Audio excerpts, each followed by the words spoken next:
Kamu pernah terpikir nggak produktif dengan journaling? Serius, nulis doang kok bisa bikin hidup lebih rapi? Dulu, aku juga skeptis. Di kepalaku, journaling itu cuma curhat di buku. Nulis, tutup buku, selesai. Terus apa? Sampai akhirnya aku sadar, journaling itu bukan soal tulisan yang bagus atau estetik, tapi soal pikiran yang akhirnya punya tempat. Yang biasanya numpuk di kepala, sekarang bisa diturunin pelan-pelan ke kertas. Sejak itu, aku ngerti satu hal yaitu produktif.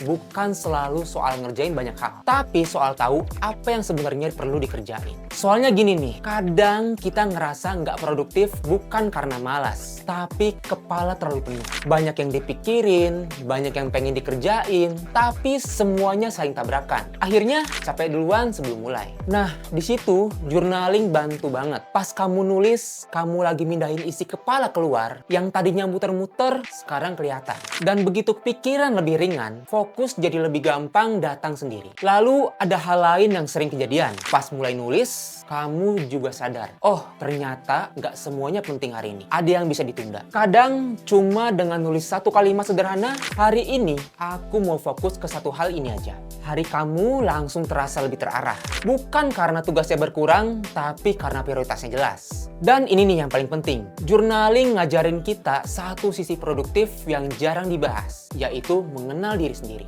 Journaling itu bukan cuma soal to-do list atau target harian, tapi juga soal nanya ke diri sendiri. Hari ini aku sanggup sejauh apa? Apa yang bikin aku capek? Apa yang bikin aku ngerasa cukup? Nah, dari situ kamu jadi kerja bukan karena dipaksa atau kejar-kejaran sama standar orang lain, tapi karena sadar kamu tahu batas, tahu kebutuhan, dan tahu kapan harus lanjut atau berhenti. Dan journaling gak maksa kamu buat jadi versi orang lain. Justru bantu kamu nemuin versi produktif yang paling pas buat diri sendiri, tanpa harus banding-bandingin hidup sama siapapun. So, produktif dengan journaling bisa banget. Bukan karena kamu nulis banyak, tapi karena kamu jadi lebih kenal diri sendiri. Dan dari situ, hidup terasa lebih rapi, walaupun gak selalu kelihatan sibuk.